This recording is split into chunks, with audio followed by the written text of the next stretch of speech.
bem-vindos, eu vi uniformes de fora, agradeço pela presença em nosso espaço. Desde 2018, que foi o ano passado, nós começamos a tratar sobre o tema água dentro da FACE, a Faculdade de Ciências Econômicas, em um projeto que nós temos chamado Governança e Recursos Hídricos. A partir desses estudos que nós temos realizado, levantamento de dados sobre consumo e impactos associados, temos sentido cada vez mais forte essa tendência, essa necessidade de se falar sobre acesso à água. Então, propomos este evento. Eu vou iniciar trazendo alguns dados e depois os nossos ilustres convidados, o Dr. José Carlos e o Dr. Poliano, irão trazer suas contribuições.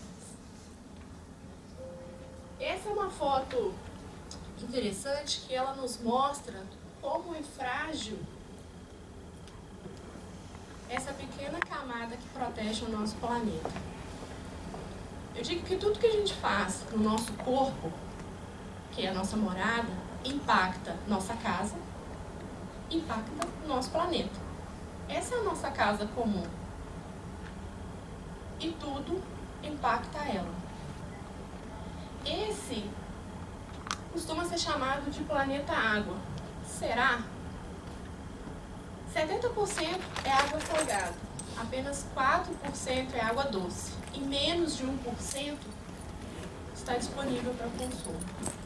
Todos esses aspectos que aparecem, segurança, paz, produção de energia, alimento, estão conectados ao tema água, inclusive crescimento econômico. Então, pegamos este nosso menos de 1% e dividimos entre os usos doméstico, industrial e da agricultura. Esses são dados mundiais. Há pequenas variações com o cenário nacional, mas de uma forma geral temos esta distribuição, isso sem contar o meio ambiente, que também precisa de água. Nos próximos 20 anos teremos um aumento populacional de 25%. Mais pessoas vivendo por mais tempo dependerá de mais alimentos, mais energia e mais água. Para alimentar todas essas pessoas e produzir tudo que usamos, e cada vez parece que usamos cada vez mais coisas, precisaremos pensar nesse cenário de como continuar vivendo e sobrevivendo num único espaço dividindo menos de 1%. Esses são os usos no Brasil. Perdão, apontei errado. Temos abastecimento, cerca de 10%. Com o crescimento da população, teremos mais urbanização, redução de áreas verdes e impacto em áreas de nascente. Temos algumas regiões em BH que temos conflitos de disputas de espaço, como a Mata do Planalto. É uma região verde de BH que contribui, de certa forma, para a bacia e tem sido alvo de disputa para a construção imobiliária. E assim podemos citar outras áreas. Mas ela é só 10% do consumo, mas precisamos economizar. A nossa indústria, cerca de 10, 11%, temos cada vez mais recursos, possibilidades de reuso e tratamento. Porém, ela ainda traz impactos. Cidades onde há indústrias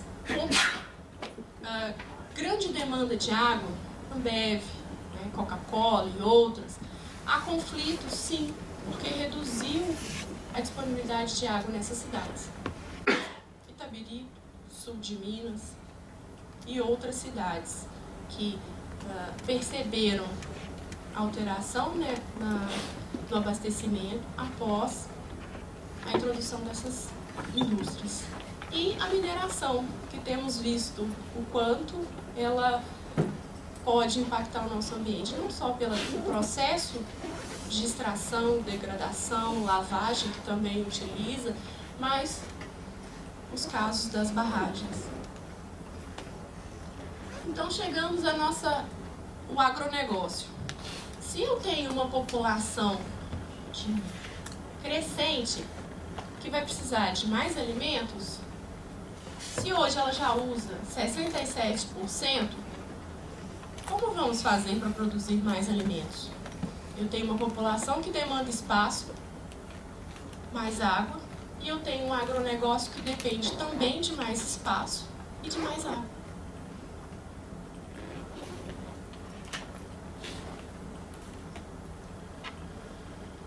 Uma a cada 3 pessoas no mundo não tem acesso à água potável. Uma em cada 3. Imagine se na sua casa, né, uma não tivesse. Imagina isso reproduzido mundialmente. São muitas pessoas ainda que fogem daquela estatística. No Brasil, 15,4% dos domicílios estão fora da rede de abastecimento. Isso são dados do ano passado, do Ministério das Cidades. Temos dados não registrados, acampamentos, outras áreas ainda que não estão previstas. Quase metade da população não tem esgoto tratado em casa. Algumas têm coleta, como as grandes centros. Todo aquele esgoto, não só industrial como doméstico, acaba impactando os rios. Temos algumas empresas com projetos interessantes de reutilização, tratamento, né, como deve ser feito e lançamento posterior, porém temos ainda despejos in natura. Na hora que você digita no Google lá sobre casos de autuação, a gente percebe ainda empresas fazendo esses lançamentos. A indústria precisa de água para produzir. Sem dúvida, grande parte dos processos industriais utilizam em algum momento a água. 55% das nossas exportações estão na indústria, os outros 48% estão na agricultura. E como eu disse, precisamos de áreas para a expansão. Pensando em agronegócio, 70% dos alimentos consumidos estão contaminados por pesticidas. Afinal, precisamos produzir mais rápido. 28 contém substâncias não autorizadas pela Anvisa.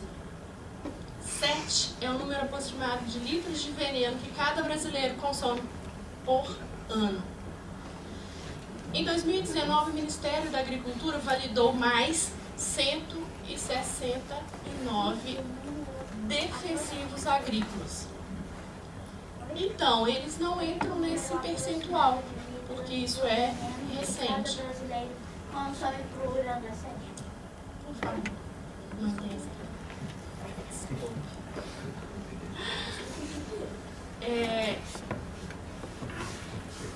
Além de consumi-los, nós também bebemos.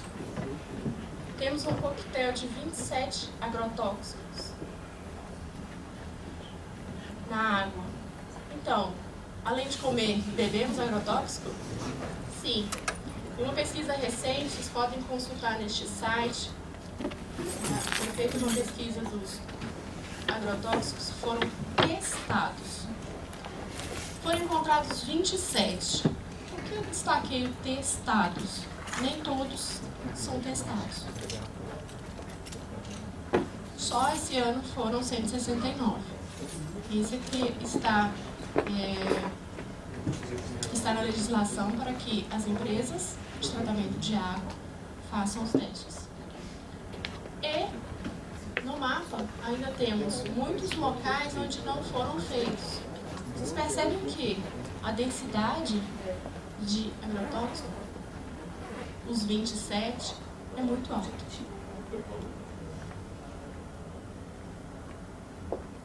Assustador, né?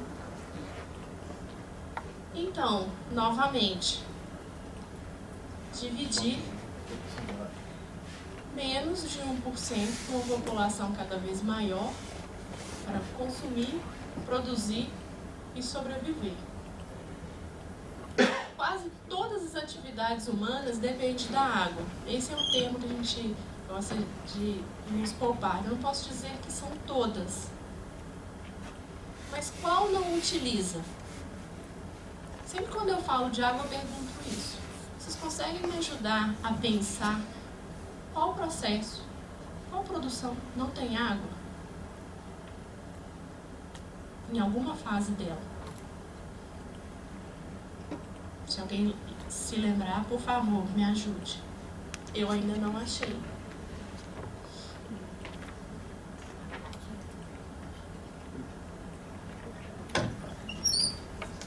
Então, nós temos um bem limitado com uma demanda crescente. Isso na economia é lindo, não é? O que ela gera? Aumento de custo. Múltiplos interessados, disputantes, e uma qualidade decrescente. Eu gosto de dizer que é a tríade do aumento. Aumento de conflitos para a obtenção deste recurso. Custos para a obtenção, precisamos cada vez mais buscar mais distante. A água de BH, por exemplo, grande parte vem do Paraupeba, e uma obra recente para obtenção em outra bacia. Aumento dos custos de tratamento, para retirada, né, de todos aqueles lançamentos. Como tudo que a gente faz acaba circulando, esse é um trecho do Velhas impactado com lixo. E a gente já consegue ver inúmeras coisas em todos eles. Sofás, ventiladores, já se acha de tudo, né? Já se achou de tudo. E esse é um evento que teve na praia de Maceió, em que o mar trouxe de volta o que ele não queria. Uma parte dele, né?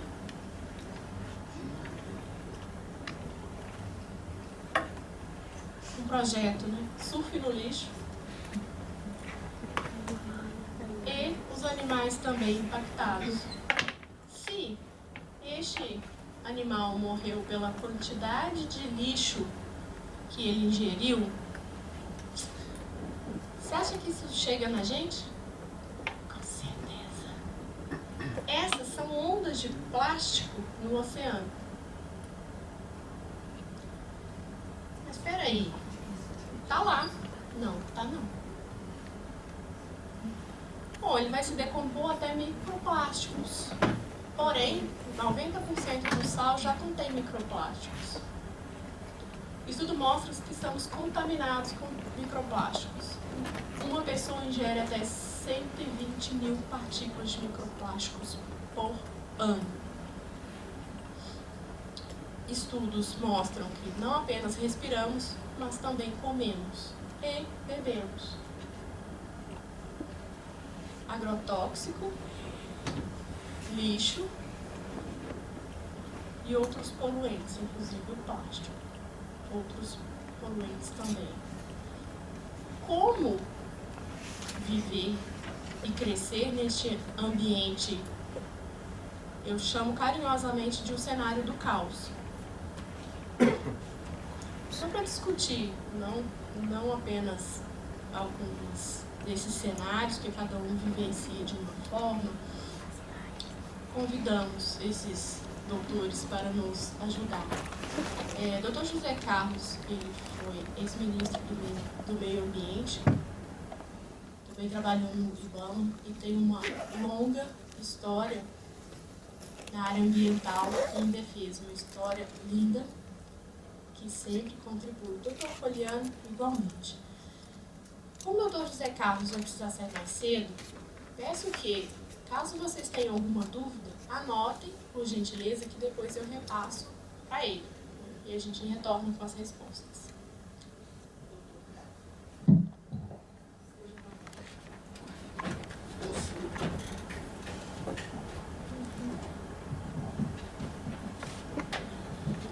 Gente, bom dia a todos e a todas. Prazer estar aqui novamente. Eu tive aqui numa outra oportunidade com a Fernanda e eu fui instigado aqui pela apresentação que ela fez. Na verdade, ela facilitou a nossa vida, né? Trouxe aqui um belo resumo no que é a questão das águas, da importância da distribuição, como é que isso está, nos deu um panorama geral dos problemas de disponibilidade e produção de água no mundo e no Brasil. Mas ela, logo no início, o primeiro slide aqui, mostrou, né, uma linha tênue representando o espaço no qual nós vivemos no planeta. Isso me chamou muita atenção, né? Aqui tem jovens, graduandos, estudantes de outras áreas, e esse é um ponto que eu queria começar abordando, né? Porque a gente tem uma cultura, a cultura ocidental sobretudo, é uma cultura muito antropocêntrica, é uma cultura muito baseada no conceito de que a Terra foi feita para os humanos, que tudo foi feito para os humanos e que os humanos têm o poder de decidir sobre a sua relação com a Terra. Esse é um dos maiores equívocos das relações homem-natureza que ajudam a explicar os problemas que nós vivemos na atualidade. Por isso que muito mais do que crise econômica, crise social, nós vivemos, na verdade, uma crise civilizatória, da qual derivam todas as demais crises, porque nós adotamos uma relação com a natureza absolutamente perdulária, absolutamente predatória. Nós já consumimos mais recursos naturais no planeta do que o planeta tem capacidade de regenerar naturalmente, isso com 7 bilhões e meio de pessoas. Então a questão demográfica raramente é colocada nessa discussão, tem sim uma importância muito grande. Uma coisa era o planeta com 1 bilhão de pessoas, isso ocorreu na virada do século XVIII, pela primeira vez nós chegamos a 1 bilhão, em torno de 1704. Então uma coisa era você ter 1 bilhão de pessoas no planeta, outra coisa é você ter 7 bilhões e meio no mesmo planeta. O planeta não aumenta de tamanho. Para nós brasileiros, eu costumo brincar que não há possibilidade de fazer puxadinho no planeta. As terras aráveis são as mesmas, as terras férteis são as mesmas, as terras cultiváveis são as mesmas, os rios são os mesmos, né? Tudo é o mesmo. Então o planeta é o mesmo. É como se nós iniciássemos morando numa casa de 100 metros quadrados com 3 pessoas e ao longo da vida passasse a ter 30 pessoas morando na mesma casa de 100 metros quadrados. Então essa é uma figura para a gente entender a vulnerabilidade da humanidade no planeta. E a nossa visão antropocêntrica é tão arraigada que é comum, mesmo nos meios acadêmicos, mesmo nas universidades, você ler texto dizendo que o planeta está em risco. O planeta existe há bilhões de anos e vai continuar existindo. Quem está em risco é a humanidade, não o planeta. O planeta vai adquirir novas formas, como já teve no passado. Nós já tivemos 5 grandes extinções.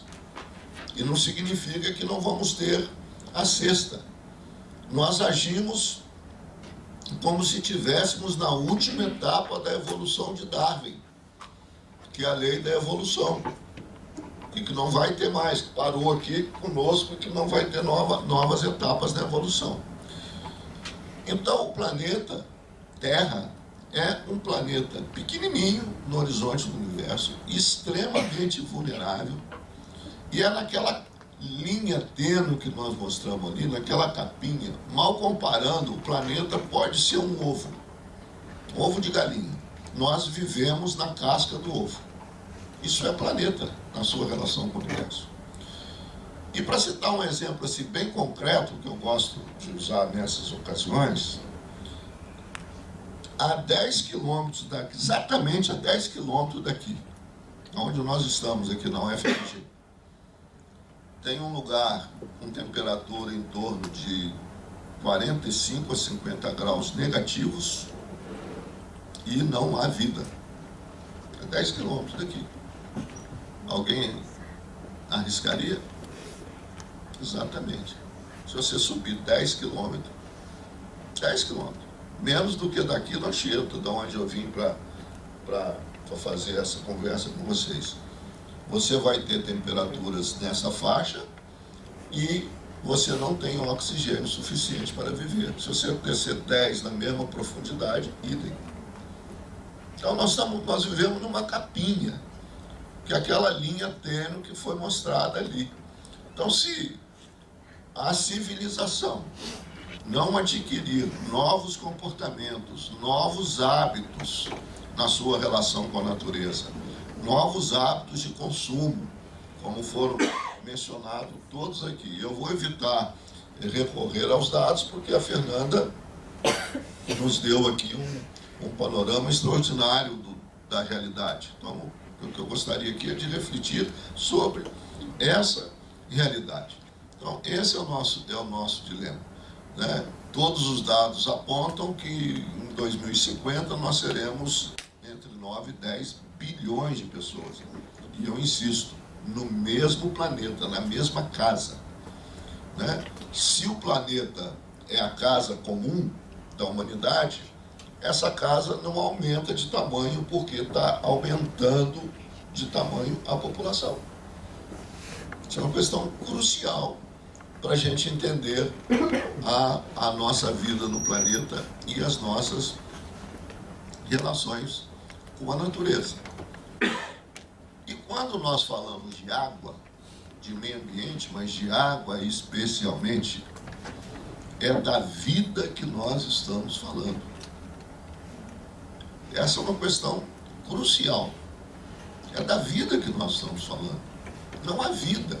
Embora a nossa cultura seja extremamente antropocêntrica, a cultura de que nós dominamos tudo, nós vamos resolver tudo, a tecnologia vai nos ajudar a resolver todos os problemas, etc, etc.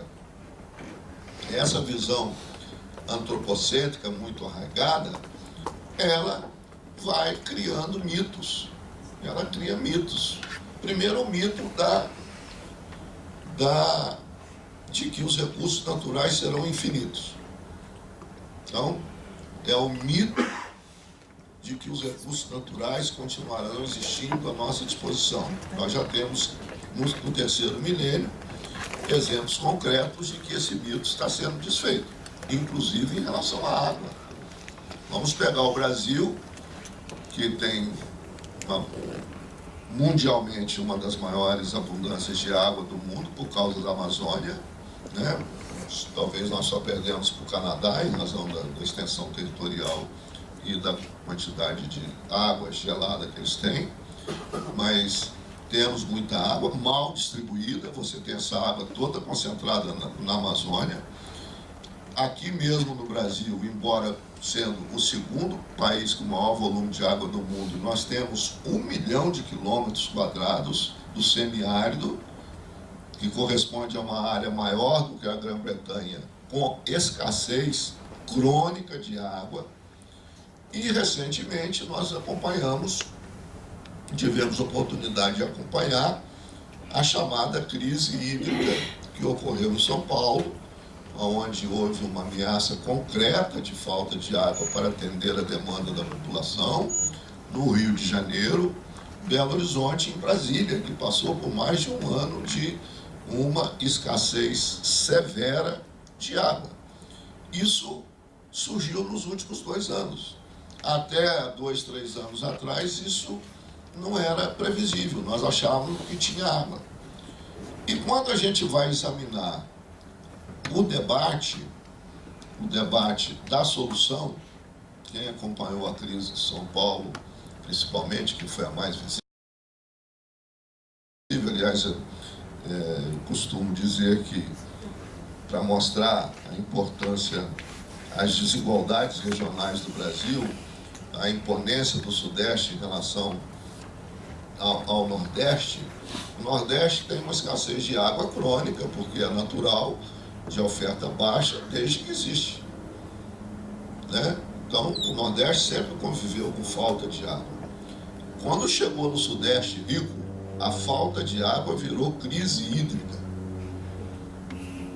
O nome de crise hídrica, com todos os debates, com todas as questões, enquanto um nordestino domiciliado na zona rural vive com 20 litros per capita, com 20 litros de água por dia, quando tem o brasileiro que está domiciliado na Asa Sul, no Lago Sul de Brasília, consome 500 litros dia.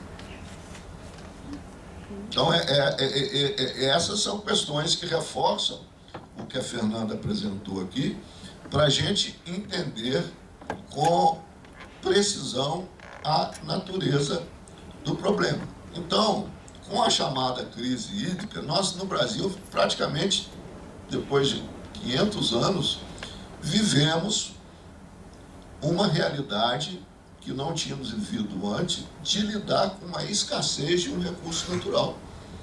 Porque aqui tudo sempre foi muito abundante. Água, terra, floresta. Então, além desse conceito antropocêntrico, nós também, no caso brasileiro, esse conceito ele sempre foi muito fortalecido pela disponibilidade abundante de recursos naturais. E essa disponibilidade começa a mostrar-se escassa, como aconteceu com a oferta de água.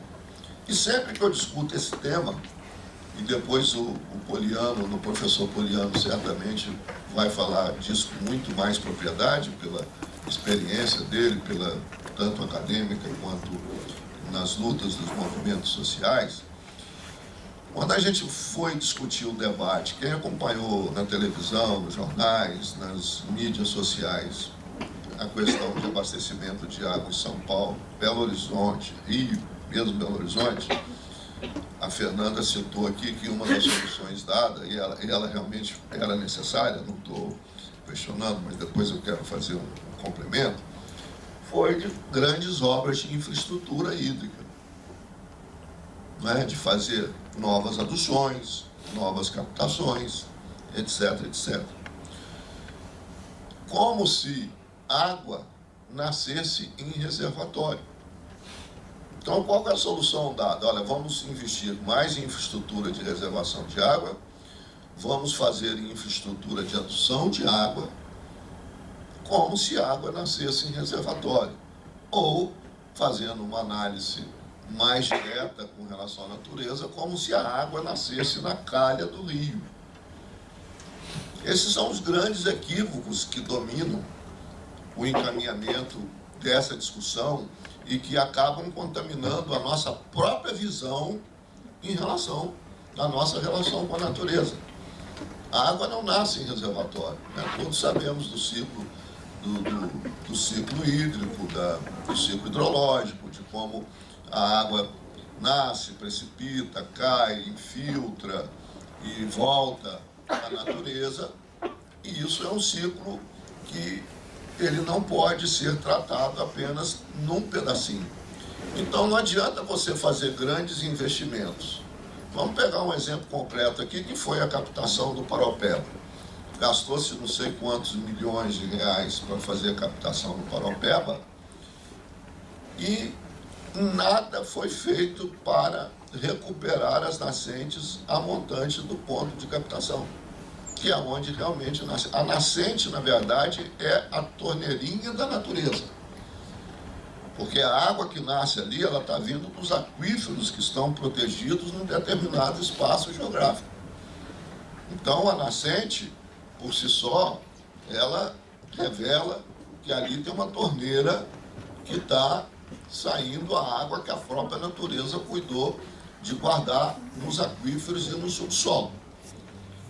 Então, se você acha que vai resolver o problema de escassez de água só com obra de infraestrutura, embora elas sejam necessárias, mas elas são uma condição necessária, mas não é suficiente para o enfrentamento do problema na sua dimensão e na sua magnitude. Então, essa é uma questão também que nós temos que considerar. Então, precisamos de aumentar a oferta de água. Aumentar a oferta de água significa conservar solo, significa conservar floresta, significa conservar vegetação, porque é aí que está a possibilidade de aumentar a oferta natural. Tem uma questão também para mim que tem que ser incluída no debate, que é a questão do consumo, né? Pela cultura da abundância, de gerações e gerações até as nossas. Nós fomos habituados a um consumo perdulário de água e de outros recursos naturais, mas como nós estamos tratando de água, vamos mencionar a questão da água. Nós temos um consumo perdulário, né? Um consumo que eu já disse aqui, que está acima, inclusive, já no caso brasileiro, mesmo considerando a escassez do Nordeste, nós já temos um consumo per capita que está acima da média recomendada pela Organização Mundial de Saúde. Então, nós temos que reduzir.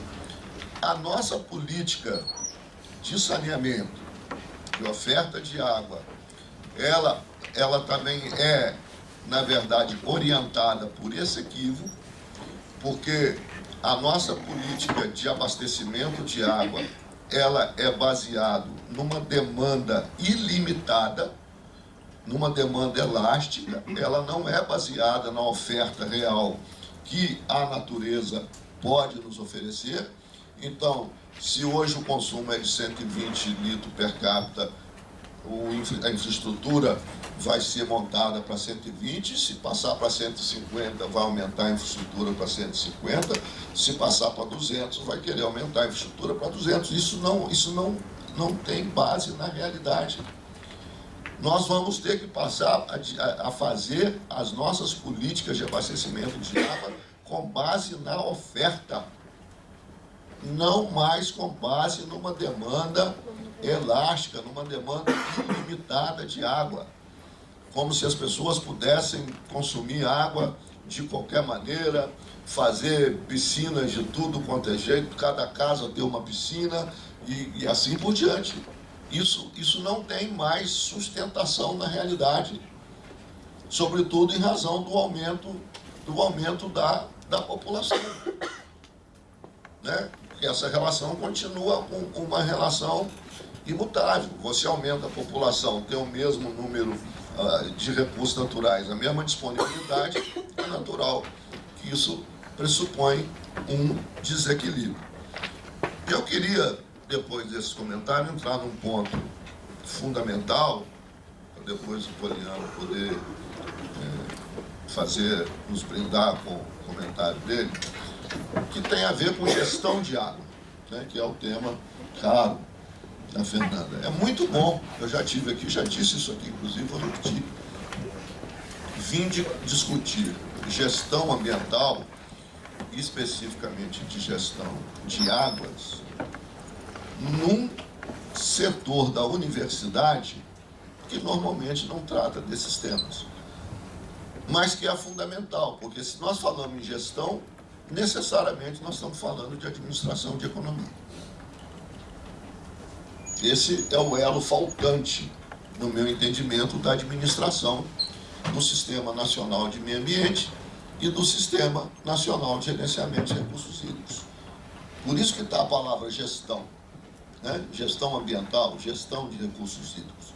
Gestão pressupõe utilizar os conhecimentos mais avançados possíveis de economia e administração. Isso significa que nós não podemos continuar insistindo no modelo econômico que estimula o uso predatório dos recursos naturais. Então, nós estamos falando aqui de economia no seu melhor sentido. Se nós queremos uma economia sustentável, nós não podemos imaginar, né, uma economia que estimula o uso predatório dos recursos naturais. Na verdade, nós temos que pensar numa economia sustentável que seja capaz de estimular as tecnologias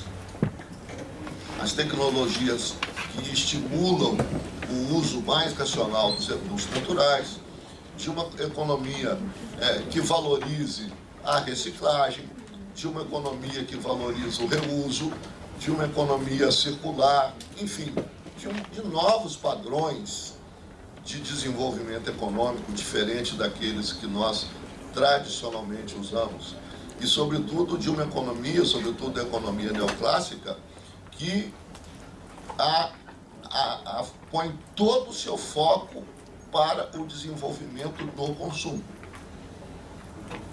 Tanto é que, de todas as tendências da economia, desde os economistas de esquerda, os economistas da direita, quando você vai discutir a questão da solução de crise, todo mundo, nós precisamos de aumentar o consumo. Nós temos que criar condições de aumentar o consumo, porque através do consumo nós vamos gerar renda, emprego, etc, etc. Eu não quero entrar nessa discussão, até porque não temos tempo, mas é preciso de repensar, na minha avaliação, do ponto de vista econômico, as políticas de desenvolvimento de tal maneira que haja uma redução ou haja uma diminuição expressiva desse uso predatório que nós temos dos recursos naturais.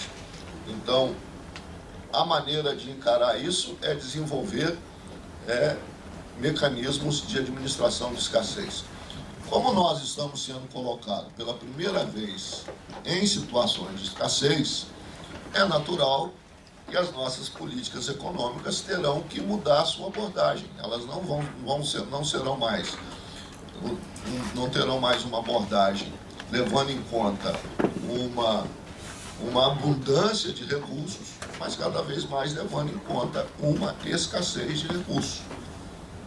E isso certamente vai dominar o debate aí desse século que nós estamos e que vai promover mudança.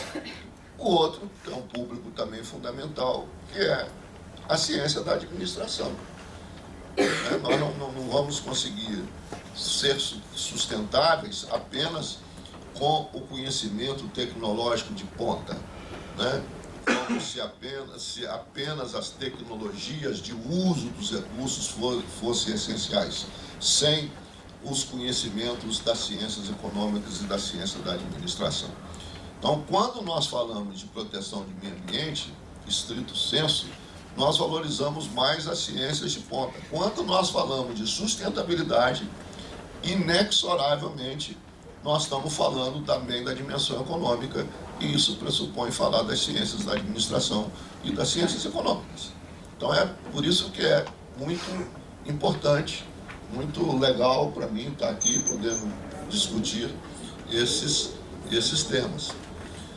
E, por fim, nessa mesma linha, que já estamos falando de água e de abastecimento público, né, eu queria mencionar o novo marco regulatório do saneamento, que está começando a ser desenhado pelo Congresso, que é uma questão também que a sociedade brasileira precisa de prestar muita atenção. Primeiro, nós temos que imaginar, né, não apenas o custo da água bruta, como está na legislação de gestão de recursos hídricos do Brasil, você paga pelo uso bruto da água, como você paga pelo uso da água tratada. Outro dia eu estava lendo uma matéria dos mais de 5.000 municípios brasileiros, se não me engano, apenas menos de 2.000 tarifam água. Tarifam água. Né? Não estou aqui defendendo a tarifação como instrumento de mercantilização do uso da água, mas estou defendendo a necessidade de tarifação de água e esgoto, que é o custo que a sociedade tem que pagar para ter rios limpos, para ter água limpa, para ter água tratada. Então isso tem que ser considerado. Por outro lado, esse argumento não pode levar a um processo de mercantilização ou de privatização assodada da disponibilidade de um bem fundamental para a sociedade. Acho que isso também merece uma reflexão. Né? E, finalmente, eu queria aproveitar a presença aqui do nosso caríssimo professor Poliano, que é das ciências finalísticas, para colocar uma questão que me incomodou muito aqui em Minas e me incomoda, que são a questão das barragens. E de todo o drama, toda a tragédia que isso está provocando. E aí eu quero fazer um desafio à academia, porque eu fui secretário de Estado de Meio Ambiente muito tempo lá atrás. Lá atrás, a solução que a academia dava para as barragens são essas que estão aí. Essa era a solução. Os mais importantes geotécnicos, engenheiros hidráulicos da academia, da USP, da UFOP, recomendavam esse modelo, que hoje está sendo duramente questionado. Duramente questionado. Então, não há uma relação neutra do conhecimento, não há uma relação neutra do conhecimento com o uso do conhecimento. Aliás, para mim, o conhecimento que não é compartilhado é um conhecimento inútil. Não adianta gerar os melhores conhecimentos do mundo se eles não forem compartilhados, se eles não forem disponibilizados, eles não têm nenhum interesse social. Né? Vai satisfazer algumas pessoas, mas ele não tem utilidade para a sociedade. Da mesma forma, o conhecimento, a ciência não é neutra. A ciência não é neutra. Você desenvolve o conhecimento, mas em muitos casos o conhecimento é apropriado de uma maneira diferente. Eu quero citar aqui o caso das barragens, as chamadas barragens de montante, que hoje estão sendo, aliás, condenadas e já foram banidas, terão que ser descomissionadas. Mas há 10 anos atrás a academia recomendava barragem de montante, através dos seus melhores experts.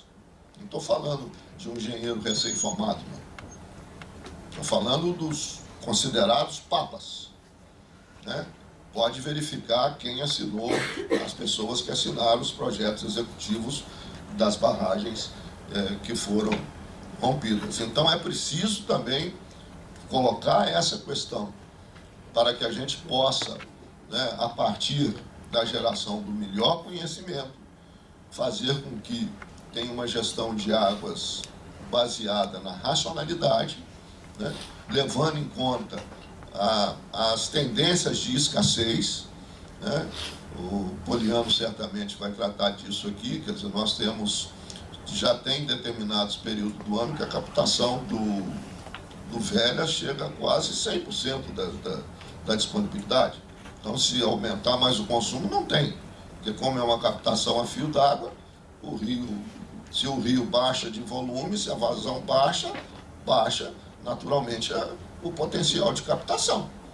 Então, eu queria, a partir dos números e dos dados da Fernanda, fazer essa introdução, fazer essa reflexão com vocês, fazer esses comentários. A ideia é realmente provocar questionamentos. Se nós não questionarmos, nós não encontramos solução. Né? E vocês estão aqui se preparando para serem atores decisivos no futuro imediato e no futuro próximo sobre a gestão, sobre a administração, sobre a melhor maneira de administrar a disponibilidade e o potencial de recursos naturais. O Brasil tem uma vantagem comparativa do mundo, porque é um país que tem um dos maiores ativos ambientais do planeta e tem a obrigação de fazer a gestão desses ativos da melhor maneira para melhorar a qualidade de vida dos brasileiros e assegurar um padrão também de bem-estar ambiental para a humanidade em relação da importância que temos da Amazônia e de outros biomas brasileiros que têm importância que transcende as fronteiras do Brasil. Muito obrigado e eu já havia mencionado, eu vou ter que sair em algum momento, com outro compromisso às 13 horas, já marcado no BDMG, mas na frente ou em outro momento, continuo à disposição para a gente continuar esse debate. Muito obrigado.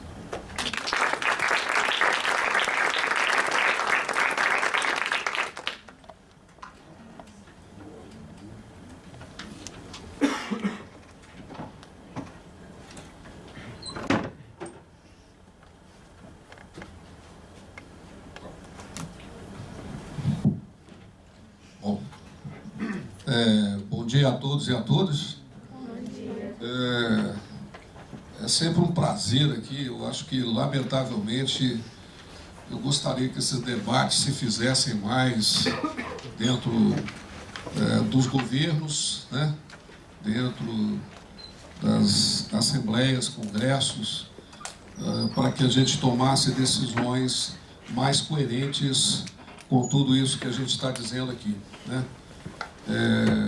Eu acho que aquilo até que o Zé Carlos falou aqui, terminando um pouco a apresentação dele, eu fico realmente muito preocupado. Eu sou da academia, né, sou lá, Projeto Manelzal, nós já estamos há 20 anos nessa área, tentando trabalhar essa questão da inter-relação entre saúde, ambiente e cidadania, e, por vezes, a gente sente falta de outras áreas do conhecimento nesse debate, né? A gente, porque às vezes está muito na ponta, você demanda outras áreas e não sente, às vezes, o engajamento dessas áreas nessa discussão, né? O Zé Carlos provocou aqui o pessoal das engenharias, da engenharia, né, da Escola de Minas, dessas coisas todas, e a gente fica muito preocupado mesmo, porque se fazem intervenções, né, que a gente questiona muito, mas como a gente é, às vezes, limitado no conhecimento, nós não temos como, por vezes, debater com mais profundidade, né? Eu vou até aproveitar a carona da situação da barragem, lógico que eu vou falar um pouco disso aqui, mas o que está se fazendo em Barão de Cocais, e na maioria das comunidades que estão hoje sendo retiradas dos seus locais, é absolutamente um terrorismo. É um terrorismo que se faz em cima dessas ameaças de barragens que se rompem, né?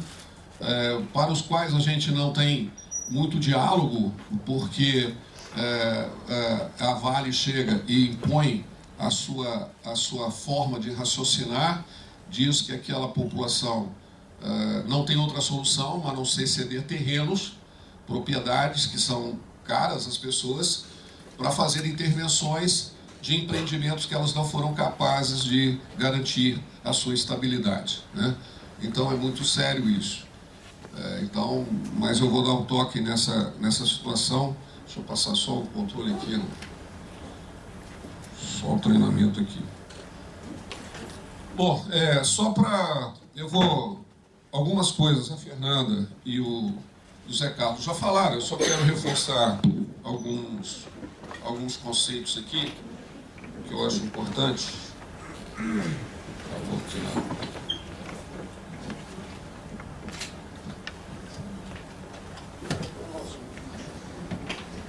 Bom,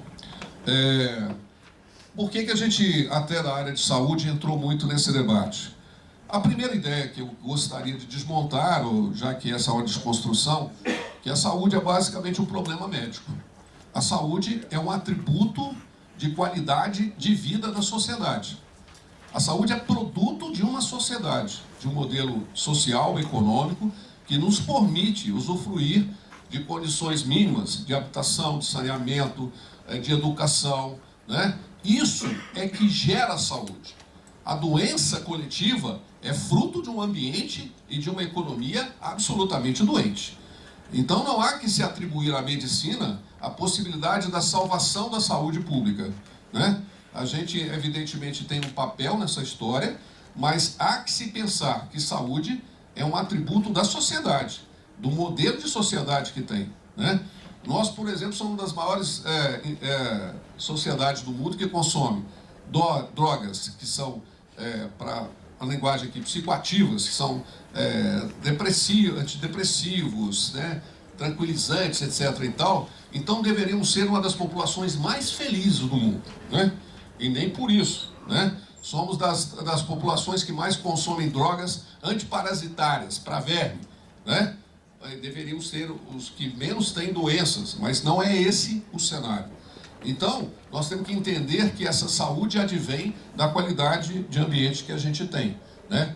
Aqui é um bom exemplo como essa relação entre território, saúde e sociedade ela vai se configurando, né? Você vê, isso aqui, uma apontadora, aqui.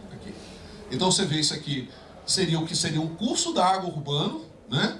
Isso aqui é uma garotada que vive nesse ambiente. Então você vê que o curso d'água virou verdadeiramente um depósito de lixo e esgoto.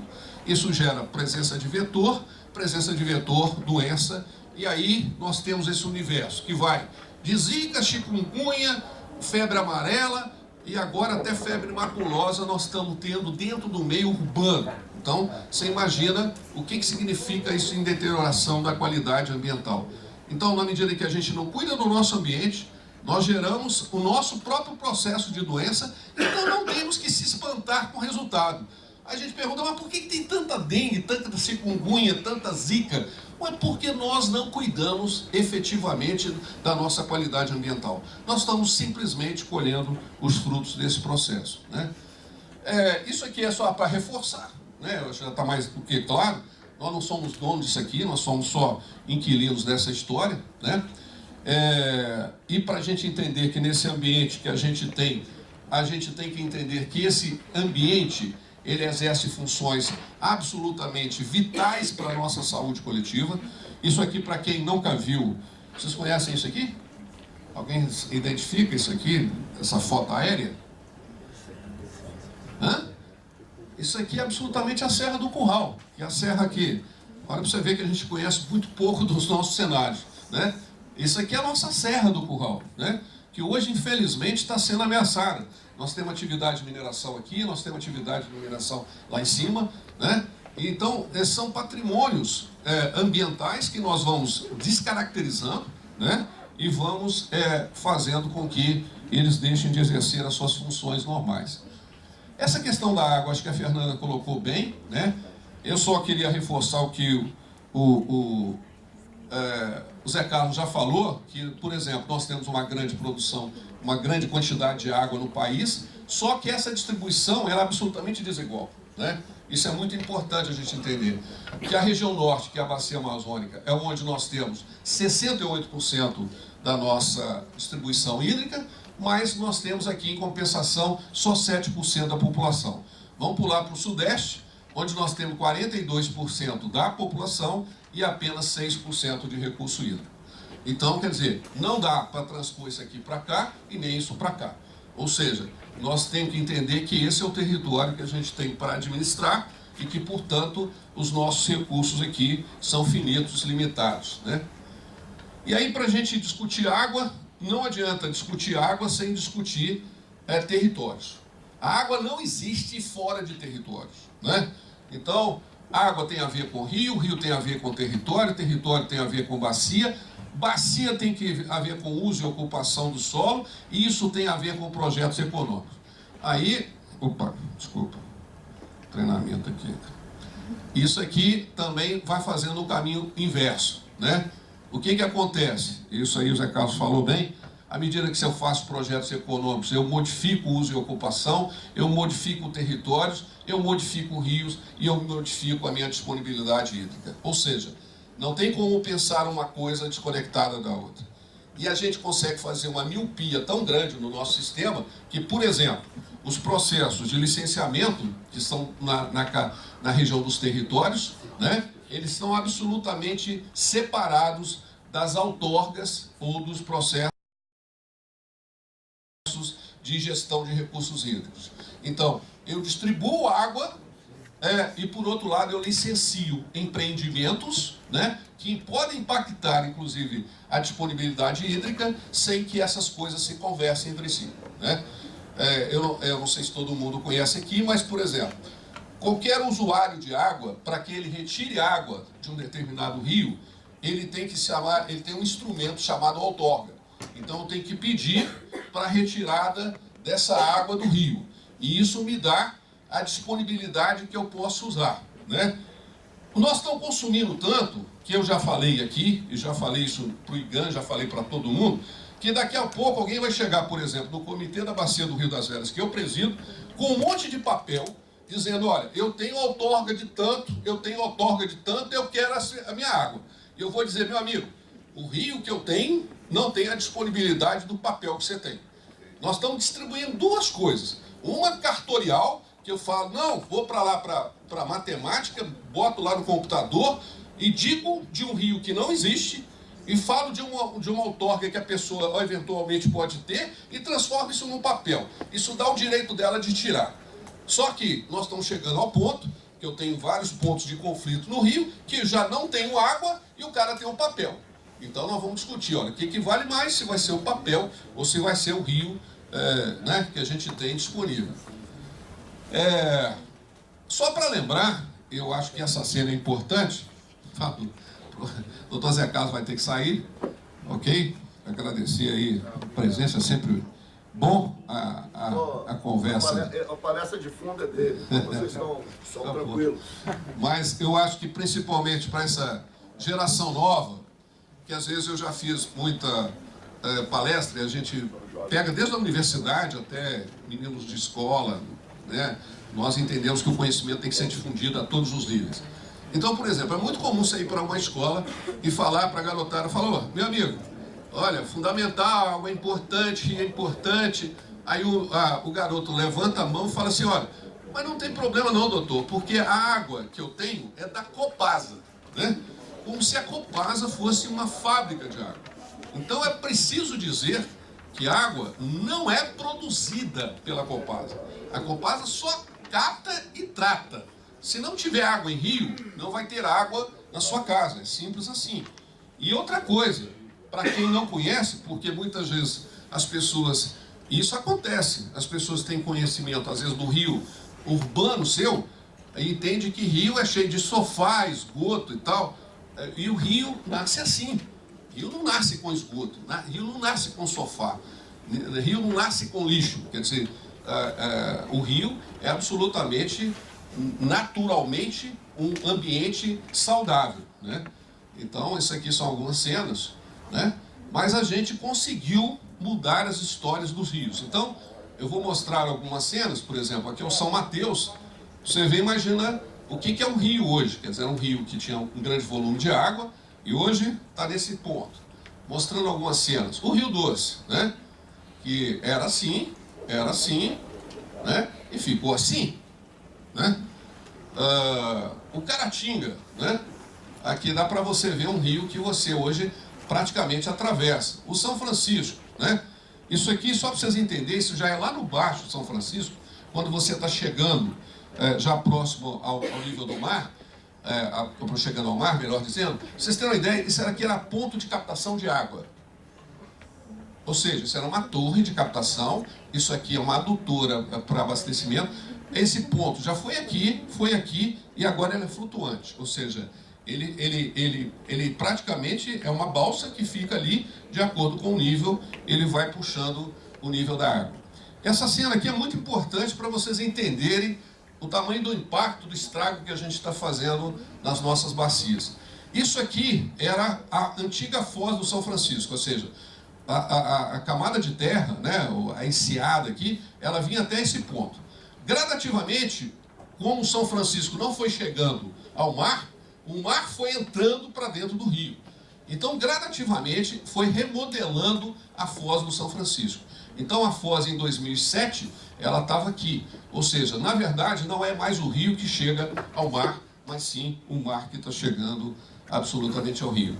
Isso aqui é uma foto de Pirapora, né, do São Francisco. Isso aqui em 2015, 2016, 2017. Né? Esse ano foi um pouco melhor, então você tem um panorama parecido com esse aqui. Mas isso é para ver a gravidade da escassez que a gente está vivenciando ao longo do tempo. O Rio das Velhas, né, que é o rio que abastece 70% de Belo Horizonte e 50% da região metropolitana. Né? Isso aqui é uma imagem do século XVIII. Né? Isso aqui são embarcações chegando no porto de Sabará. Quem conhece Sabará hoje, né? Eu vou mostrar para vocês como é que é Sabará hoje. Isso aqui é Sabará hoje. Ó, isso é o volume de água que a gente tem no rio, né? Absolutamente assoreado. Para vocês terem uma ideia, nós estamos chegando agora a uma vazão de rio na casa de 12 metros cúbicos por segundo. Ninguém precisa entender muito, não, mas só a matemática aqui. 12. A Copasa retira 4. Não, retira 7. Então nós temos sobrando 5 metros cúbicos só de rio. Então, na verdade, a gente podia só retirar 30% de 70%, né, de 100%. Nós estamos tirando 70% de 100%, ou seja, nós invertemos a lógica. Nós estamos tirando muito mais do que o rio tem capacidade de dar. Isso o que é pior, cada ano que passa, o rio fica mais crítico. Quando chegar lá para o mês de agosto, nós vamos estar com o rio chegando a 10 e a Copasa retirando 6, 7. Então, vocês imaginam o drama que nós estamos vivendo. Lembrando, só para entender aqui, que Belo Horizonte, por exemplo, depende da Bacia do Velhas e do Paraupeba. Né? Então, nós só dependemos desses dois rios. O Paraupeba está fora de combate, né? Por conta de toda a questão da mineração. Nós tivemos o comprometimento da água do rio e o rio não está podendo ser utilizado para captação. Nós estamos com Velhas, com 3 barragens com alto índice de alarme, né, de criticidade. Se um deles romper, nós vamos entrar absolutamente no colapso. Então você imagina se é possível pensar num modelo econômico que gere para todos nós aqui um risco absolutamente iminente de perda total aqui. E por outro lado, esse mesmo Rio das Velhas recebe da região metropolitana uma quantidade de esgoto ainda muito grande, né? Apesar de todas as tratativas que fizemos para fazer programas de revitalização, já fizemos Meta 2010, 2014, estamos nessa tratativa, estamos tratando 70% do esgoto, mas ainda precisamos avançar, porque o tratamento não é suficiente para retirar a quantidade da carga orgânica que entra dentro do rio. E evidentemente que, como ela não retira, isso sobra para o rio, e aqui eu vou mostrar algumas imagens. Aí começa a haver um processo de eutrofização, a ponto de chegar a uma situação dessa aqui. Isso aqui foi, acho que em 2014, 2015, quando praticamente isso aqui virou um tapete, né? Por conta da quantidade de nutrientes que foram para o rio e alimentaram a floração dessas plantas. Consequência disso também é que você mata a biota aquática. Aí, voltando até ao conceito que o Zé Carlos falou, nós temos que pensar água não como um recurso absolutamente financeiro ou mercantilista. Água é vida. E água é fundamental que mantém a vida, não só nossa, não pode ser uma visão só antropocêntrica. Água é importante para a vegetação, é importante para a biodiversidade. Então, na nossa visão, água tem que estar em rio, água tem que ter peixe, água tem que ter vida. Água não é um monte de reservatório. A água tem que ter uma visão de integridade biótica. A água faz parte do sistema natural da natureza. A água tem que fazer circular. A A água tem que fazer gerar vida, porque essa vida é fundamental para todos nós, né? Não é para um ou para outro. Aqui o Paraopeba, né? Que é uma situação que é lamentável, né? Eu trouxe até o livro que a gente tinha escrito sobre o Mar de Lama na Samarco, e no Vale do Rio Doce, quer dizer, 3 anos depois, 3 anos e meio depois de todo aquele crime da Samarco em Mariana, como a gente não resolveu aquele problema, aquilo voltou pesado e voltou agora atingindo o rio de porte do Paraopeba. Ou seja, como a gente não resolve as nossas questões econômicas, como a gente não resolve as nossas questões ambientais, nós estamos acabando com o recurso natural fundamental. Aqui eu quero chamar a atenção da questão da mineração, até a Fernanda mostrou. Quando você vai pegar o consumo da mineração, em termos de consumo de água, realmente o consumo deles não é dos maiores em termos de usuário. Mas, em compensação, os danos que a mineração tem provocado nos recursos hídricos ganha disparado de todos, né? Quer dizer, não é possível que o empreendimento tenha como resultado a morte de rio, de biodiversidade, de gente. Não se justifica um empreendimento para produzir esse tipo de comprometimento para a sociedade, né? E aí são algumas cenas absolutamente chocantes, né? Eu continuo indignado com tudo isso, né? É impossível que mais de 260 pessoas tenham morrido naquele negócio, né? Por absolutamente falta de responsabilidade, né? Seja com a saúde do trabalhador, seja com as pessoas que viviam nesse local. E aqui, só para vocês terem uma ideia da gravidade disso, é que aqui está o cenário da barragem, né? E aqui está a chamada mancha de inundação. E você vê que nessa mancha de inundação, todas aquelas áreas onde foram acometidas, elas estavam exatamente nessa mancha. Ou seja, a mineração, a empresa sabia que todas aquelas pessoas estavam correndo risco. O lamentável disso é que quando teve Mariana, a gente foi para a Assembleia e entramos com o projeto Mar de Lama Nunca Mais, com o Ministério Público, com o objetivo de, uma das coisas é exatamente que ninguém poderia estar no raio, pelo menos de 10 quilômetros de distância dessas barragens, né? A Assembleia não votou isso, sequer fez uma CPI, e resultado, a gente colheu Brumadinho, né? E agora, só agora, em fevereiro, a gente conseguiu aprovar esse projeto, dado a situação que aconteceu em Brumadinho. É impressionante como a gente percebe uma insensibilidade do poder político de uma forma geral para as questões ambientais, né? E para a segurança, eu diria, das pessoas e no caso das nossas águas e das bacias hidrográficas, tá? Lembrando, eu gosto sempre de dizer que a gente tem que lembrar que isso não são números, né?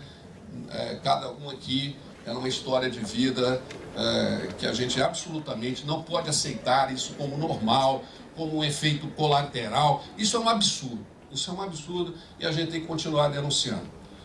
Algumas coisas que até a Fernanda já colocou, que botam o patamar da nossa crise, né? Essa questão da demanda pela água, quer dizer, isso nos fóruns mundiais, todo mundo tem essa preocupação, né? A questão é da solução.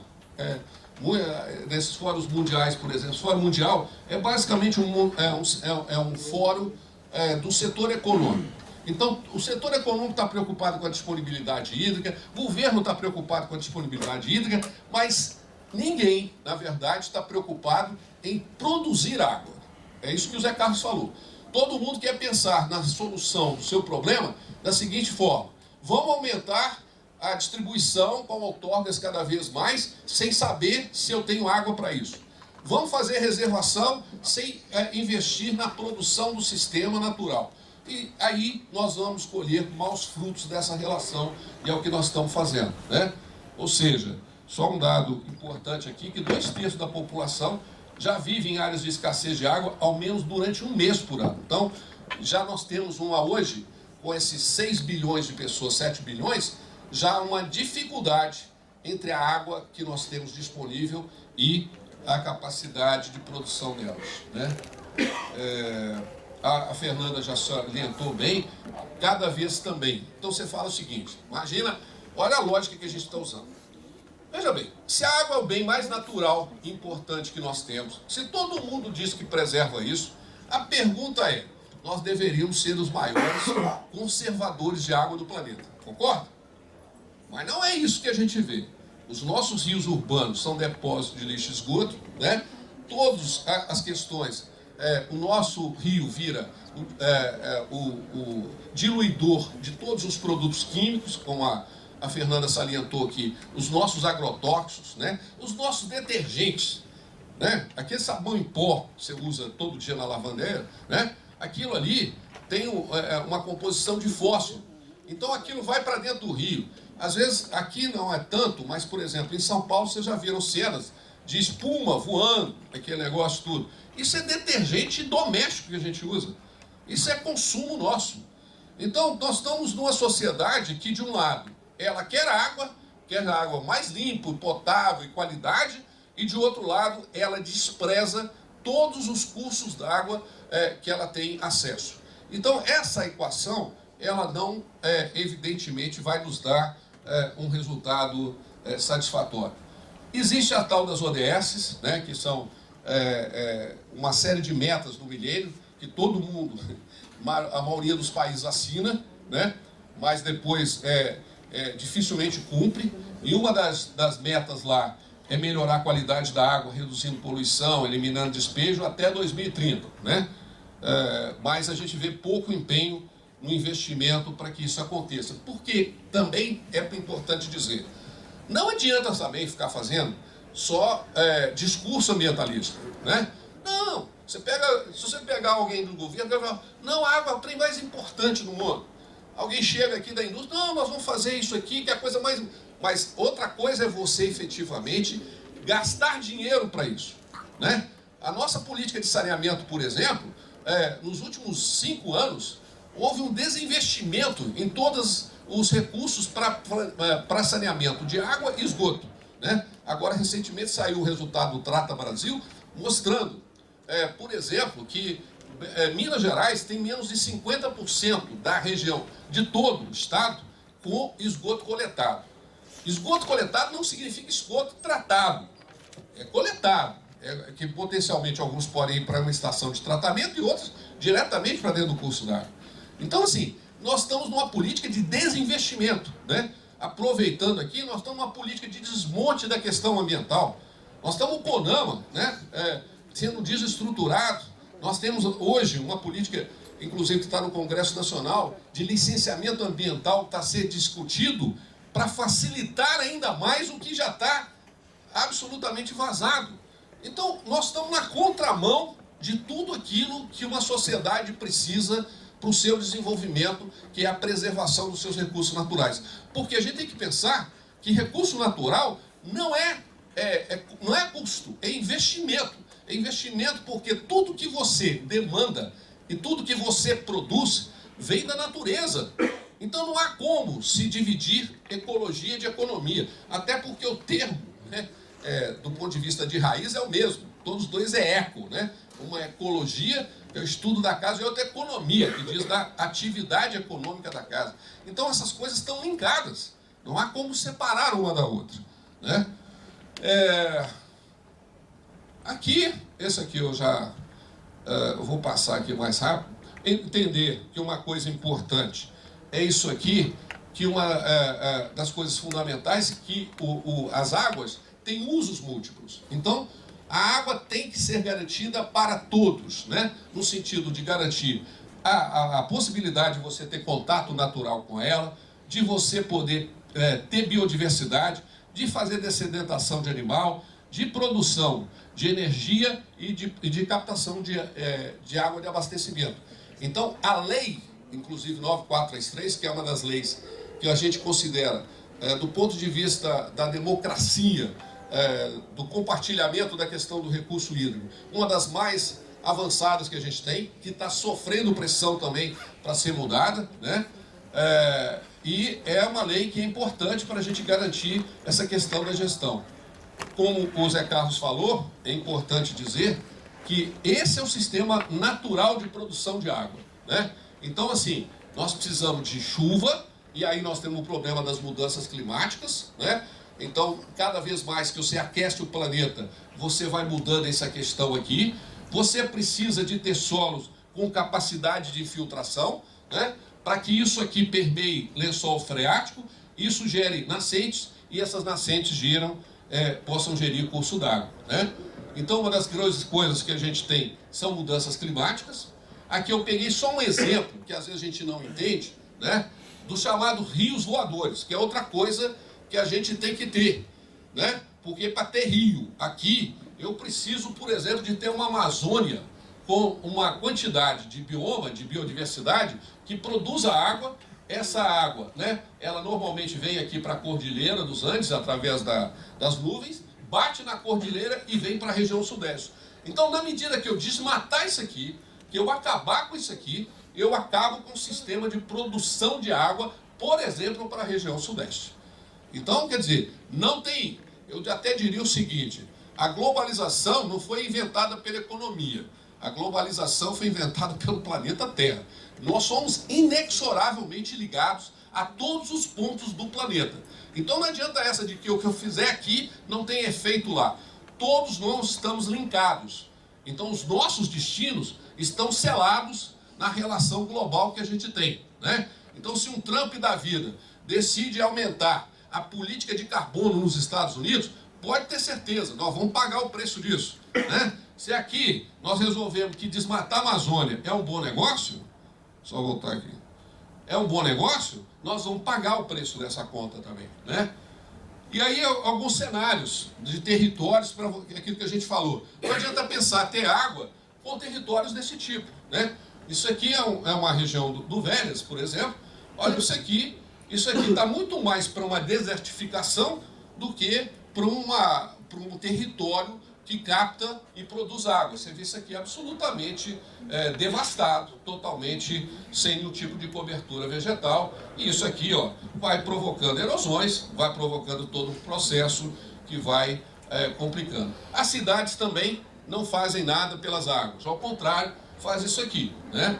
Isso aqui leva inexoravelmente a cenários também como esse, porque a gente resolve disciplinar os cursos d'água como se tivéssemos essa capacidade, canalizando, achando que com isso nós sabemos dominar o ciclo das águas e provocamos esses cenários urbanos cada vez mais catastróficos também, né? Então a nossa política de gestão de água, ela não é ela é absolutamente hidrofóbica. A gente tem medo da água, a gente expulsa a água e acha que nós vamos sobreviver com esse tipo de mentalidade, seja de projeto de cidade, seja desse projeto de economia ou desse projeto de indústria, né?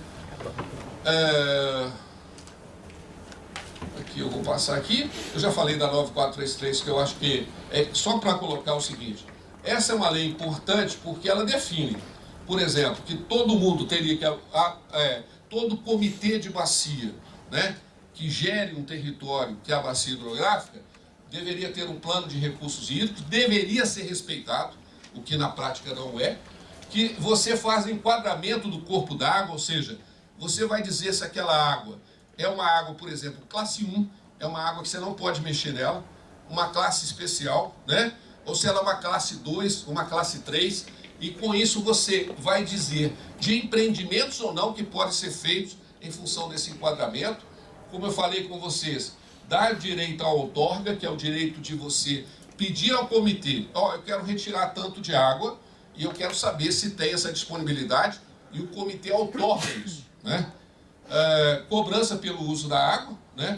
Que é uma forma de compensar a questão da poluição e fazer com que o usuário pague pela reabilitação do corpo hídrico, e sistema de informação, que é fundamental para você fazer gestão do recurso hídrico, né? Aqui, só para vocês terem uma ideia, é a bacia do Rio das Velhas, para nos aproximarmos mais de um território, né? Belo Horizonte está mais ou menos nessa região aqui, a bacia nasce em Ouro Preto, passa aqui por essa região metropolitana, vai na direção de Curveiro, Corinto, chega até próximo de Pirapora aqui, onde ele vai para o São Francisco.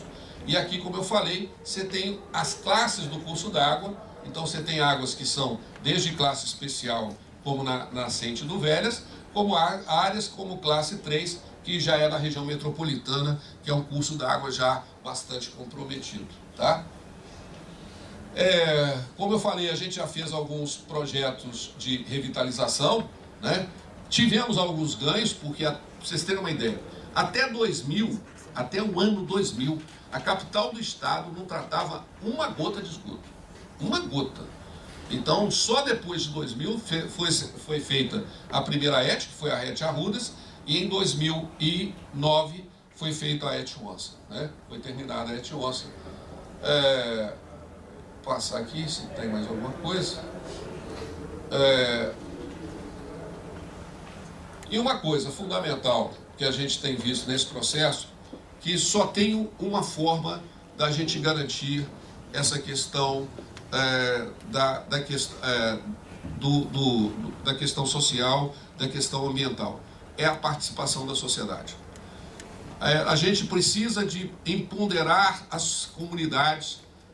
Nós temos tentado fazer isso dentro do Manelzão, do comitê. Criamos uma figura que nenhum comitê tem, que é o subcomitê, para aproximar as pessoas dos seus territórios. Se cada um não começar a lutar pelos seus territórios, entender que essa luta é uma luta que tem que ser feita no sistema para melhorar essa aproximação e cada um ajudar a gerenciar esse processo, nós não temos como pensar que só Estado, só organizações sociais vão dar conta disso. Nós precisamos que a sociedade se envolva nessa luta, se comprometa com o resultado disso aqui, né? Então, esse envolvimento com os movimentos sociais é importante. Aqui, só para botar cenários, né, de que é possível a gente pensar em cenários diferentes, né? Porque a gente vive com uma visão muito determinista. Não, as coisas são desse jeito, não tem como recuperar Rio, não tem como mudar modelo econômico, não tem como mudar perspectiva, né? Aqui, só para sinalizar o exemplo que a gente usa muito, que é o exemplo de Seul, que tinha uma via expressa tipo a nossa, bem no centro da cidade, e que havia feito todo um processo de canalização, tipo Arrudas, né? E eles foram capazes de transformar isso aqui no rio urbano da cidade e no rio absolutamente limpo, dentro de uma perspectiva de convivência com as águas e com os territórios. Então, em resumo, né, eu acho que essa é uma história que está para ser construída, né? Todos nós temos que, de certa forma, ajudar a escrever essa história, e é isso aí. Eu espero que, com isso, a gente possa internalizar, não só dentro da universidade, mas também fazer com que essa universidade interaja com a sociedade, para que a gente possa efetivamente trabalhar pelo bem comum, entender que nós estamos falando de água, nós estamos falando de qualidade de vida. Então, se uma sociedade não é capaz de preservar nem aquilo que é essencial a ela, então vão pensar que essa não é um bom modelo de sociedade. Isso não vai dar futuro nem para nós, nem para a economia, nem para o sistema político. Nós temos que reverter essa história e dependemos de vocês nessa história. É isso.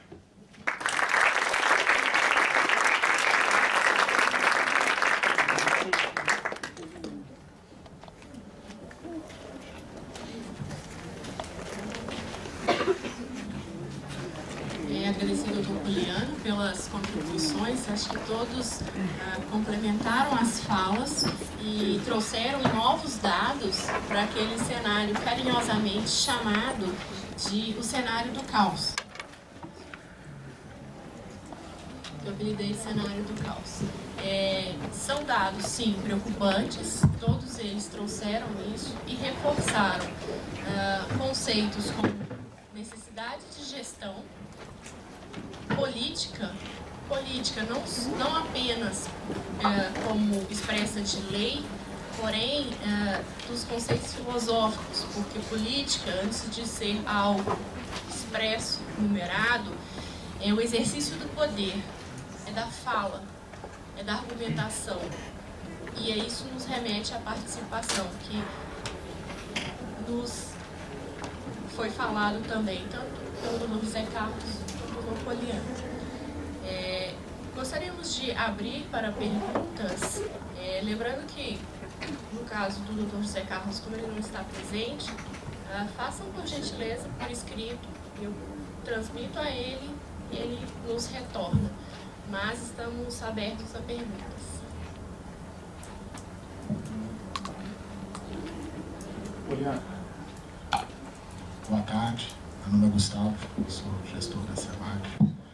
Poliana, ao contrário do CBH Velhas, eu tenho tido contato com alguns comitês, do Piracicaba, por exemplo, e a gente tem visto vários deles muito esvaziados. O que você sugeriria, baseado nas experiências exitosas do CBH Velhas, para trazer a comunidade para dentro do comitê, para atraí-lo, membros mais qualificados, mais capacitados? Eu tenho visto muita gente indo nos outros comitês, como obrigação e não com vontade. O que você sugeriria para esses comitês, para atraí-los para as atividades? Obrigado. Bom, até eu não falei muito isso, acho que é para o público aqui entender, né? O Comitê de Bacia, ele foi criado pela 9433 e ele tem, assim, uma composição extremamente, vamos dizer, para os órgãos ambientais que nós temos, é muito democrático. Você tem os usuários, quer dizer, quem utiliza a água, né? Governos, e aí entra representante do Estado e município, e você tem usuário, população, sociedade civil. Então, isso é importante para a gente construir. Eu acho que o que a gente tem também, aí batendo um pouco a bola enquanto órgão gestor, é que não existe a gente tem sentido um enfraquecimento muito grande dos comitês. Porque o órgão decisório, ele cria força na medida em que você participa dele e que você implementa políticas e dá resultado, né? Isso é que mobiliza as pessoas, né? Por exemplo, nós temos hoje, são 36 comitês de bacia no Estado. 24 dependem de recursos do FIDO, que tem mais de 5 anos que não são repassados. Então, é muito difícil você também, vamos ser práticos, fazer um reunismo, né? Vai, reúne, e aí você não tem como implementar a política, não tem como fazer com que as coisas caminhem. Então, a falta de resultado, ela esvazia o comitê. Entendeu? Então, é o que eu já falei a nível do próprio IGAN, né? Se a gente não garantir que o comitê, que por outro lado, não é um órgão da sociedade civil, é um órgão do Estado, e que, portanto, tinha que ter aporte financeiro para garantir as funções para exercer isso, né? Eu acho que você fica desmotivado. Então, acho que uma coisa que tem acontecido e que a gente tem sinalizado é esse esvaziamento, enfraquecimento que, não gerando resultado, leva também a uma situação dessa. No caso, eu acho que tem uma outra história aí também, que é a ideia do pertencimento. Eu acho que, como a gente tem que fazer muito parceria, porque também é o seguinte, comitê não é a solução de tudo. Vamos dizer, o comitê tem 21 ou 28 pessoas. Uma bacia hidrográfica, né, tem por exemplo, a do Velhas tem 4 milhões de pessoas, né, 4 milhões e 500. Então, se a gente não tiver parceiros nessa história para mobilizar a sociedade, para articular a sociedade, é complicado. Então, as parcerias, por exemplo, que o comitê consegue fazer com universidades, com instituições, para mobilizar as populações e trazer elas para esse território de pertencimento, né, é fundamental. Porque sem identidade também eu não vou, né? Então, por isso que, inclusive, no caso do Velhas, uma das opções que a gente fez foi criar o subcomitê, para aproximar exatamente o comitê dos territórios, né? Porque, por exemplo, você vai discutir a situação do Cipó. A situação do Cipó não tem nada a ver com a do Arrudas. São bacias, embora estejam na mesma região, né, geográfica, do ponto de vista de bacia, mas são realidades absolutamente diferentes, né? Você vai discutir o contexto urbano. O Arrudas é um contexto, o Cipó é um contexto ainda de área de preservação, né? Então, essa ideia também de você aproximar mais os territórios e fazer, não vou dizer que explicitamente precisa ser um subcomitê, mas algum tipo de arranjo que aproxime mais o comitê dos seus territórios é fundamental. Porque só o comitê, enquanto uma entidade centralizada, ela também se dilui nesse todo aí. O Piracicaba detém recurso, não é isso? Ele é do doce. Ele já realiza cobrança, mas o recurso ainda é muito pequeno. Eles fizeram uma aproximação recente, que é da Unifei, onde eu fiz no mestrado, que é exatamente isso que você acabou de dizer, essa aproximação da comunidade acadêmica, que tem uma contribuição gigantesca, principalmente no diagnóstico e recuperação da bacia. Eu acho que sem ela, o êxito muito dificilmente vai ser alcançado. Com certeza. Não só trazer, como o Poliana disse, né, trazer a população como um todo, mas também para os gestores. De novo, voltamos para eles, né? Os secretários municipais, os prefeitos, eles precisam ter essa visão de que precisam estar neste espaço para gerir adequadamente os seus respectivos municípios. Como pensar numa população local se ele não conhece as condições ambientais daquela região? Poliana, meu nome é Carriere. Eu ficaria pensando se a gente não deveria tratar melhor a microbacia, nesse sentido. Como você falou, subcomitês, mas subcomitês de uma bacia é muito extenso. E talvez pensar um pouco como o Paraná e São Paulo, que foram trabalhar as microbacias, principalmente no rural, em que eu tenho uma identificação com aquele pequeno córrego, vou protegê-lo nesse sentido por causa disso. Pensar as extensões de bacias de um Brasil como o nosso é uma coisa muito enorme, como a bacia das Velhas, eu não tenho identificação com ele. E talvez então pensar em termos mesmo de instituições é o trabalho com a microbacia. Eu penso que talvez seja mais certo de me identificar com aquele córrego que passa ali, né? Na cidade, não sei das quantas, essa coisa toda. Né? Eu fiquei pensando um pouco nisso pela experiência paulista e um pouco da do Paraná, né? Não, você tem razão. O problema é o alcance disso, né?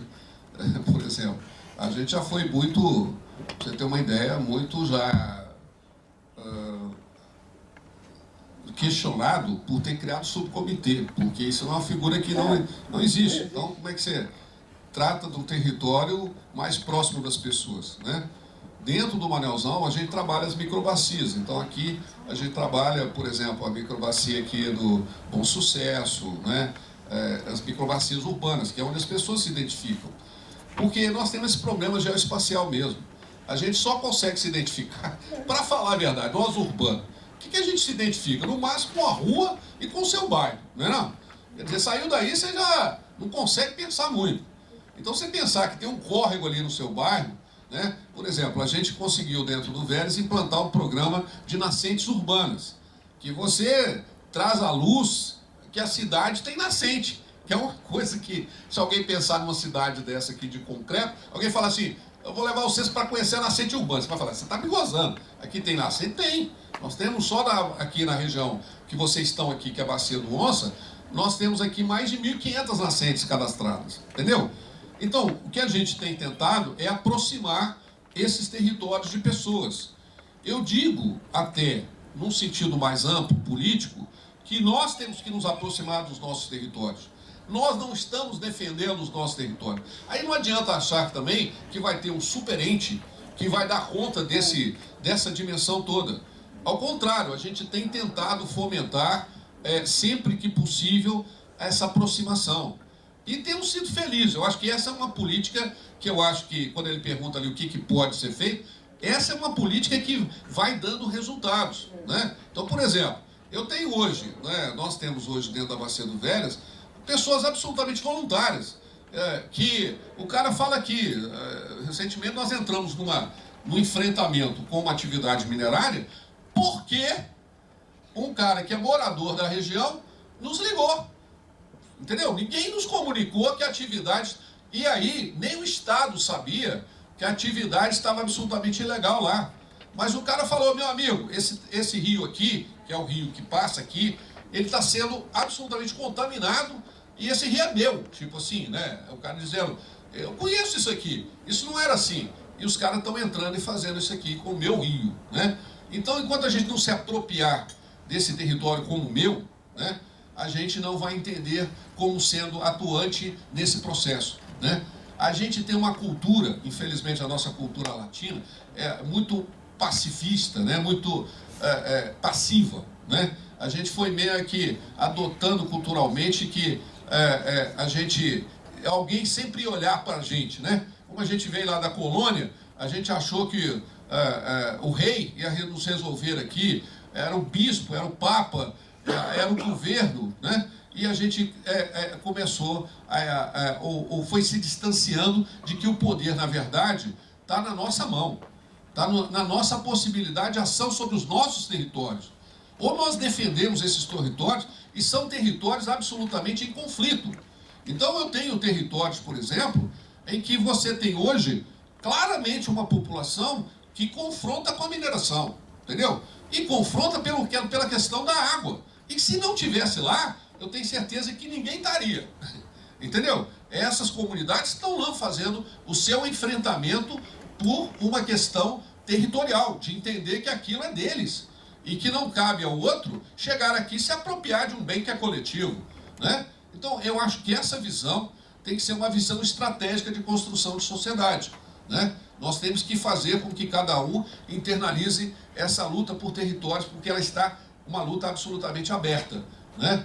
E quando você vai ver os planos de governo, os planos de Estado, aquilo é um território que está lá no mapa Google, né? Absolutamente sem dono, sem perspectiva, e que ali você pode aterrissar um empreendimento sem saber os efeitos daquilo para o geossistema, né? Então, por exemplo, você tem, igual a gente fez o enfrentamento do Gandarela e fazemos até hoje, é uma região extremamente produtora de água, que você tinha todo o empreendimento da Vale para pegar toda uma área que é inclusive o nosso grande problema em relação à questão minerária, é porque a mineração, ela briga com a água, porque a região que é ferrífera é também o nosso quadrilátero aquífero. Então, ferro e mineração estão, infelizmente, inexoravelmente ligados. Então, na medida que eu tiro aquela calota, aquele geossistema, eu deixo de ter um sistema ali de produção de água. Então, por isso que às vezes esses dados da mineração são errados, porque no que diz a respeito ao consumo direto, ele diz que não faz. Mas ele rebaixa um lençol, né, lá no fundo, e aí retira a água de todo mundo do entorno. E isso não entra como uso, entendeu? Até o contrário, quando você vai ver os dados, como eles dialogam com isso é colocado como um aporte hídrico. O cara está jogando água para dentro da bacia. Não, ele está afundando o lençol, né? E momentaneamente, como ele está fazendo o rebaixamento, ele está jogando água, né, para fora. Mas em algum momento aquilo cessa e o impacto daquilo no geossistema é absolutamente enorme. Então, assim, e isso nós temos que ter. Por isso que eu falo que é papel nosso aqui, inclusive das instituições, de vocês, né, da gente conseguir dialogar isso com as comunidades, para as comunidades entenderem o papel que elas têm nessa discussão. Porque as sociedades têm que ter o direito do destino do seu território, né? Às vezes eu falo assim, não, mas esse empreendimento, a mineração... Por exemplo, hoje nós temos um enfrentamento pesado da comunidade do Cerro, que está resistindo, né, ao empreendimento minerário da comunidade do Cerro, tá certo? Aí você vai falar, pô, mas os caras são contra o desenvolvimento. Não, eles são a favor daquilo que é o melhor desenvolvimento da cabeça da sociedade. A sociedade tem direito de escolher o seu destino. Ela não pode ser submissa ou submetida a um modelo absolutamente hegemônico que tenta impor a sua situação sobre os outros. Por exemplo, antes, Zé Cássio falou aqui, só para dar um exemplo, antes que caísse Brumadinho, essas barragens estavam absolutamente garantidas. Ninguém falava de barragem. Ninguém falava. Nas novelas, ninguém citava que Maravilhas 2, que B4 e B5 estavam com problema. Nada. Isso era absolutamente... Isso era pacificado. Aí rompeu, como aí virou a situação, aí tiveram que abrir. Aí abriram. O que seria uma mancha de inundação? Infelizmente, eu não trouxe aqui. Mas, assim, uma mancha de inundação do rompimento, por exemplo, de Forquilha, que são 40 milhões de metros cúbicos, ele pegaria desde Itabirito e iria para lá de Jequitibá, destruindo tudo. Aí que você vai ver que você estava debaixo de uma mancha. Né? E antes do licenciamento, ninguém dizia ou disse disso aí. Né? Então, qual que é o direito que você tem de, inclusive, sonegar informação? Né? A sociedade não sabe se está sendo submetida a uma situação de risco e você impõe à sociedade o peso disso. Hoje, as pessoas estão sendo destituídas dos seus territórios, né? Exatamente porque hoje elas estão em situação de risco que elas não provocaram. Né? Então, há que se discutir modelo econômico, sim. E outra coisa que a gente tem que desmistificar, a mineração representa só 2% do PIB do Estado. Isso é um horror. Como é que uma atividade que não tem o peso, que só nega a CEFEM, descaradamente, que faz manobras para diminuir os valores do CEFEM, né, repassa uma mixaria de 850 municípios, nós não temos nem 50 que são minerados. Os 800 não dependem de mineração. Então nós temos que entender que a economia desse Estado não é e não pode ser baseada num modelo que absolutamente mata rio, mata gente, né? e mata biodiversidade. Nós temos que pensar que isso não pode ser hegemônico. Nós temos que acordar a sociedade mineira. Nós estamos com um Estado colonialista, né, de extração minerária desde o século XVIII e nós estamos com a mesma cabeça, né? Nós fizemos aqui uma Inconfidência Mineira por causa de ouro, né? Estamos aqui discutindo agora barramentos que caem em cima de pessoas. Tem um monte de silicótico lá no passivo lá de Raposa e Nova Lima, que ficaram absolutamente doentes por conta da extração do ouro naquelas minas. O cara não consegue nem respirar naquele trem, e que muitos até hoje nem são reconhecidos por isso. Então, assim, é preciso aprofundar, é preciso que a academia venha junto, né? Não dá, e às vezes a gente fica meio nessa situação, porque às vezes fica eu, que sou um profissional da área de saúde, né? Sou da epidemiologia, tenho... A minha vantagem é que, por ter uma visão sistêmica, isso me facilita entender muito, né, as coisas, mas é preciso que outras áreas do conhecimento venham junto. A gente tem que debater isso com a sociedade, a gente tem que dizer a que viemos, né? Nós não podemos ter, como o Zé Carlos falou, um conhecimento estéril que fica aqui dentro e a gente não compartilha com o outro. Eu lembro das minhas fases lá de Colégio Batista, né, que as coisinhas, né, tem umas coisas que você cola na vida, fica igual chicletes, né? E eu lembro que tinha uma frase, a quem muito é dado, muito será cobrado, né? E vocês têm que ser cobrados, porque vocês têm um conhecimento. Vocês estão, por adquirir um conhecimento que a sociedade, inclusive, paga por ele, cabe a vocês também socializar esse conhecimento, disponibilizar ele para a sociedade, fazer a sociedade participativa. Eu vejo muito a universidade dentro do, vamos dizer, do... Fala? Da redoma dela, né? Se mexe aqui com a verba da universidade, vamos para a rua, vamos para... Mas, em compensação, o que está destroçando por aí, eu não vejo movimento, né? Eu não vejo que a gente se mobilize por causas que impactam a sociedade, né? E que a gente está aí meio que assistindo, né? É o que eu falei, eu queria que esse debate tivesse aqui, né? Até cobrei num movimento que teve aqui do Pró-Brumadinho, Pró-Mariana, que a universidade faz.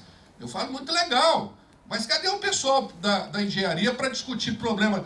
Porque o Zé Carlos falou da questão das barragens a montante. Mas não só a barragem a montante, não. A jusante também tem problema. A gente fez um levantamento de 200 e tantas barragens que romperam no mundo, né? Cerca de 30% dela era jusante. Então, a gente fica aí nesse lero-lero e fica deixando, né, de que esse debate, inclusive, flua dentro da academia. Eu vou dizer, nós temos representantes, né, que participam de órgãos aí, conselhos de parque, que votam coisas que absolutamente você fala, pô, mas esse cara está votando em nome de quem? E está lá como representante da UFMG, votando coisas para mineração dentro de parque. Você fala, pô, mas onde é que está a concepção dessa universidade? Então a universidade tem que se postar para fora. Tudo bem, vamos defender as coisas do nosso interesse, mas vamos entender que essa universidade tem um compromisso com a sociedade de fora.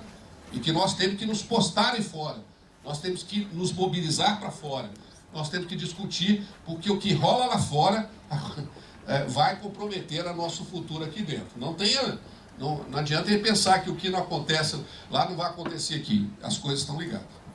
Desculpa aí, já. Volta aqui, né, de novo a fala inicial, né, de pensar o seu espaço, o nosso espaço. Que espaço você ocupa? Se tudo que você faz influencia o seu corpo, a sua morada e o planeta, o que tem sido feito? O que temos feito a nós mesmos e aos outros, enquanto cidadãos, e no trato com o outro, a questão política, de novo. E sim, precisamos tornar essa fala cada vez mais interdisciplinar, multidisciplinar, para chegarmos a melhores entendimentos de como conduzir o nosso viver. Gente, infelizmente o nosso tempo está acabando. Só a jovem ali que levantou a mão. Por gentileza, se tiverem perguntas, vamos conversar ou nos anote que nós passamos.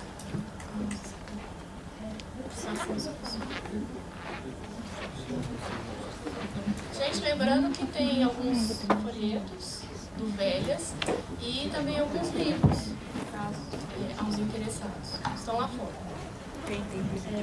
A minha família é do Barão de Cocais e eu vejo muito isso que você falou sobre a aproximação das pessoas com o território. Só que justamente eu vejo no sentido das pessoas defendem muito a Vale, defendem muito o tanto que desenvolveu e tudo mais. E geralmente são pessoas que não têm essa visão sistêmica, que foi o que você disse. E é super importante essa aproximação e tudo mais. Só que é uma coisa que efetivamente não acontece. As pessoas querem o agora, as pessoas querem o resultado imediato.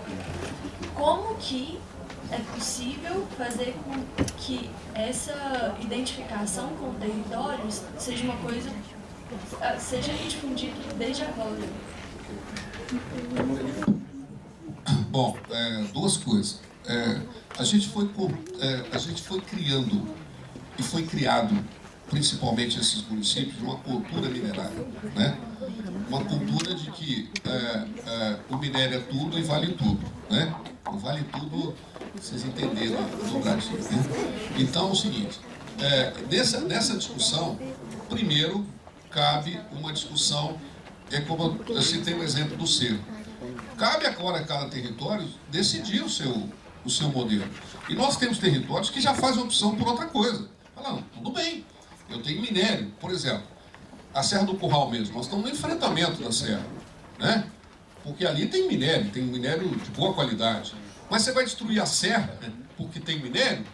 Entendeu? A escolha não pode ser somente da empresa, entendeu? Ou do governo.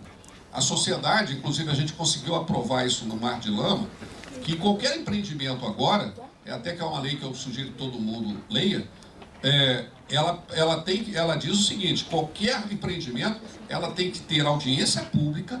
Essa audiência pública não era como antigamente, que só constava, ela tem que ter todos os posicionamentos que a sociedade faz, né, para ela dizer daquilo que ela quer e daquilo que ela não quer, né? Então, eu acho que o modelo, ele tem que ter essa conversa, esse diálogo com a sociedade, primeira coisa, né? Segundo, que a gente já está discutindo um estado pós-minerário, porque é o seguinte, nossas reservas também já estão chegando num ponto ou de exaustão ou de comprometimento das regiões onde você tem já populações instaladas.